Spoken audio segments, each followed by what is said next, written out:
Věřte mi, není to žádná prdel takhle to všechno posrat. Samotného mě až překvapuje, jak rychle se nám podařilo všechno rozmrdat, ale povedlo se. Nejvíc mi dělá radost ta inflace, díky který teď máte mnohem méně peněz na placení německé elektriky.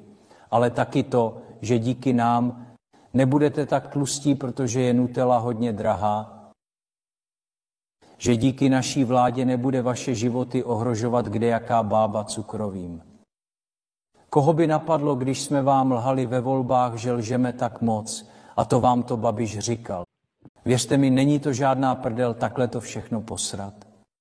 Samotného mě až překvapuje, jak rychle se nám podařilo všechno rozmrdat, ale povedlo se. Nejvíc mi dělá radost ta inflace, díky který teď máte mnohem méně peněz na placení německé elektriky. Ale taky to, že díky nám